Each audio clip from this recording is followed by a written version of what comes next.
नमस्कार मंडळी, स्वागत आहे तुमचं आपल्या युट्यूब चॅनल कोकणची बयो वरती। माझ्या हातातल्या या फणसाच्या बिया बघून तुम्हाला अंदाज आलाच असेल की मी आज कोणती भाजी बनवणार आहे। फणसाच्या बिया आम्ही जेव्हा उन्हाळ्यात फणस काढले होते त्याच्यातल्या काढून ठेवल्या होत्या, ची भाजी एकदम सुंदर होते। जर तुम्ही नॉन व्हेजिटेरियन असाल तर याच्यामध्ये सुकट म्हणजे जवळा टाकून ही भाजी करू शकता, आणि व्हेजिटेरियन असाल तर ही भाजी विदाऊट सुकट टाकून सुद्धा एकदम छान बनते। आपण भाजून सुद्धा खाऊ शकतो, सेम जसा काजू भाजून खातो तशाच या बिया एकदम सुंदर लागतात। तर चला तुम्हाला दाखवते। तुम्ही फणस खाल्ल्यावर त्याच्या बिया लगेच कचऱ्यात टाकून देता का? पण थांबा जरा, याच बियांमध्ये लपलेली आहे एक अशी चव जी मला लहानपणापासून तितकीच आवडते जितके फणसाचे गरे। आज बनवणार आहे फणसाच्या बियांची भाजी। आम्ही तर यांना अटला म्हणतो, तुम्ही काय म्हणता? साधारण उन्हाळ्यात फणस पिकायला सुरुवात होते आणि पप्पा मग झाडावरचे फणस काढतात आणि आम्ही त्याचे गरे खाऊन त्याच्या बिया बाजूला मात्र काढून ठेवतो। आता या बियांची म्हणजेच अटलांची भाजी पावसाळ्यात कशी उपयोगाला पडते ते बघा ना। आधी या बिया स्वच्छ पुसून घेतल्या, मग पाटा वरवंटा घेतला आणि त्याला ठेचायला सुरुवात केली।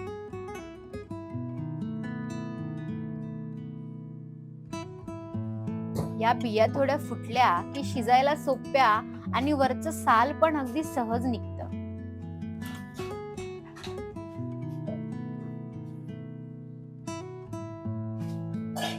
कोकणातल्या माणसाला काहीच वाया घालूस वाटत नाही। आमच्याकडे प्रत्येक गोष्टीचा उपयोग होतोच होतो, मग ते फणसाचे गरे असोत किंवा त्याच्या अटला।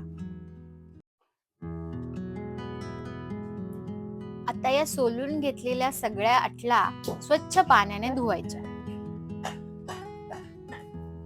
भाजी बनवण्यासाठी कांदा, थोडस कोकम, फणसाच्या बिया आणि सुकट असं घेतलंय। सुकट म्हणजे जवळा थोडा भाजून घ्यायचा।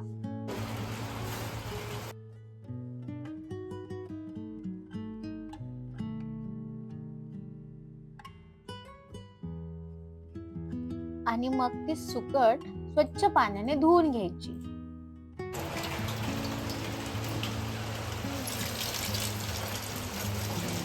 कढईत 2 चमचे तेल आणि मग ते तेलात कांदा अगदी सोनेरी होईपर्यंत परतून घ्यायचा।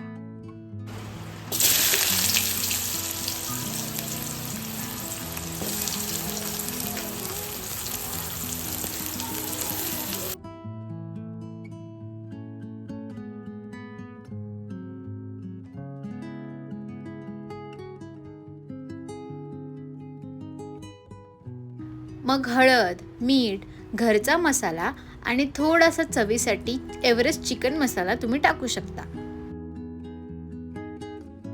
मसाला परतून झाल्यावरती त्याच्यामध्ये धुतलेली सुकट टाकायची, ती मसाल्यामध्ये परतून घ्यायची।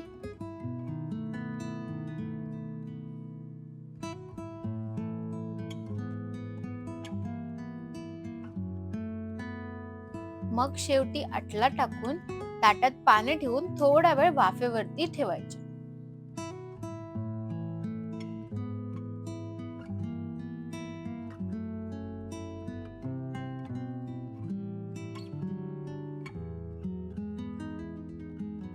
आणि हो, कोकम टाकायला विसरू नका हा।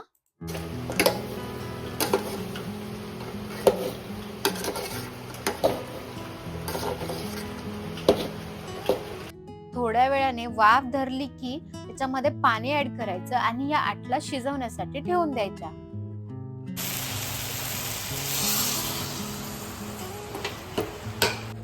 आणि ही झाली आपली अटलांची भाजी तयार।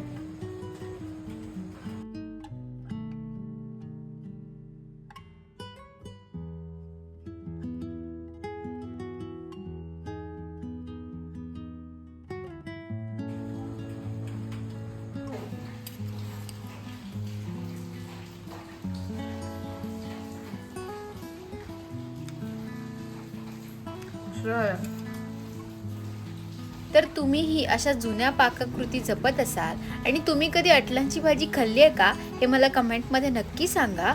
आवडलं असेल तर लाईक करा, शेअर करा आणि आपल्या चॅनलला सबस्क्राईब करायला विसरू नका। Bye bye.